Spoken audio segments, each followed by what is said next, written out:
은 천간과 지지가 어우러져서 만드는 60갑자 중에서 하나의 별과 같은 특성을 지니는 것들을 모아서 구분한 것입니다. 그래서 괴강이라는 명칭 자체도 별들의 우두머리라는 의미가 있습니다. 그런데 이 별이라는 것은 나무나 불로 이루어져 있지 않고 얼음, 광물, 흙으로 이루어져 있습니다.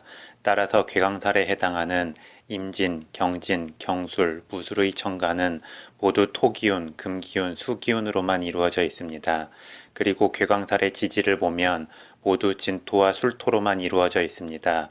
보통 중심이 될 수 있는 별들은 그 안에 강한 잠재적 에너지를 함축하게 됩니다. 그리고 사주의 오행 중에서 강력한 어떤 흐름의 에너지를 발산하는 것은 물과 불입니다. 여기서 물과 불의 기운을 강하게 담는 것이 바로 진토와 술토가 됩니다. 그래서 진토와 술토를 각각 수의 고지, 화의 고지라고도 표현을 합니다. 즉 물과 불의 창고라는 것이지요. 그래서 괴강살의 기운은 물과 불의 함축된 에너지를 중심에 두고 흙이나 광물이나 얼음으로 둘러싸인 느낌을 연상하면 됩니다. 그리고 이런 느낌 때문에 육식갑자 중에서 경신이나 신유도 강한 기운의 뭉침이지만 그 안에 함축된 역동적 에너지가 없기에 괴강살의 기운은 되지 못합니다. 괴강살은 기본적으로 일주를 기준으로 합니다. 즉 일주에 괴강살의 기운이 있어야 일단 성립이 되는 것이고 다른 곳에 또 괴강살이 있으면 그 세력이 강해진다고 봅니다. 그런데 일주에는 괴강살이 없고 다른 곳에만 괴강살이 있다면 그것은 괴강살의 발현으로 보지 않습니다. 더불어 1차적으로 괴강살은 임진, 경진, 경술, 무술의 4가지 일주만을 이야기하지만 요즘은 여기에 무진과 임술까지 덧붙여서 총 6가지를 이야기합니다. 무진과 임술을 괴강살로 인정하는 사람도 있고 그렇지 않은 사람도 있는데 저는 일단 무진과 임술도 괴강살의 기운이 충분히 있다고 봅니다. 그리고 괴강살의 기운이 대운과 세운에서 들어와서 작용할 수 있느냐의 문제인데 일단 사주 원국의 일주 자체에 괴강살의 기운이 형성되어 있다면 운세 흐름에서 괴강살의 기운이 들어올 때 충분히 그 작용력이 강해질 수 있다고 생각합니다. 나아가 괴강살의 기운이 사주 원국에서도 형이나 충을 당하고 운세 흐름에서도 형이나 충의 기운이 들어온다면 이 또한 인생의 좌충우돌이 좀 더 커질 수 있다고 생각합니다.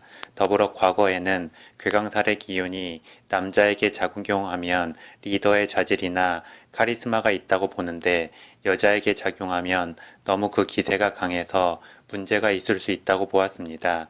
그런데 지금 시대에는 남녀 모두에게 동등하게 작용한다고 보고 남녀 모두 직업적 발현으로 풀어갈 때 가장 긍정적이라고 보게 됩니다. 괴강살의 특성을 보자면 그 자체로 장점과 단점을 모두 가지고 있습니다. 먼저 괴강살의 기운은 강한 잠재적 에너지를 품고 있는 만큼 다양한 방향성으로의 기운 발현이 가능합니다. 그만큼 좋게 말하면 창의적일 수 있는데 나쁘게 말하면 너무 독특하게 앞서가는 광기로 나타날 수도 있습니다. 다음으로 괴강살의 기운은 중심이 되는 별의 기운인 만큼 우두머리다운 기상을 갖게 됩니다.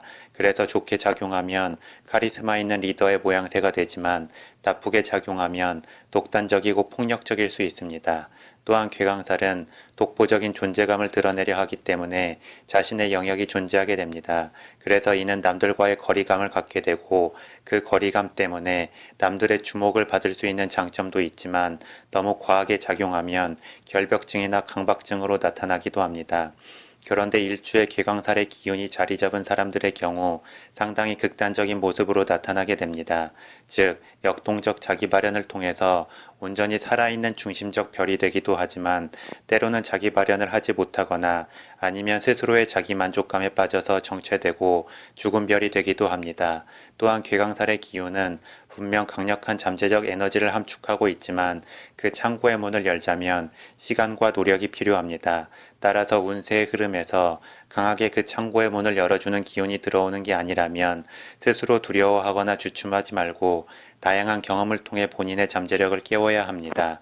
만약 스스로 이렇게 움직이지 못한다면 주변에서라도 그 사람이 깨어나도록 다양한 경험의 시간을 제공해 주는 게 좋습니다. 그렇지 않으면 자기 안에서의 괴강일 뿐 이 세상 속의 괴강이 되기는 힘들 수 있습니다. 그래서 개인적인 소견에서 괴강살의 기운을 가진 사람은 주변과의 충돌이 있어도 침잠해 있기보다는 움직이는 게 더 좋다고 봅니다.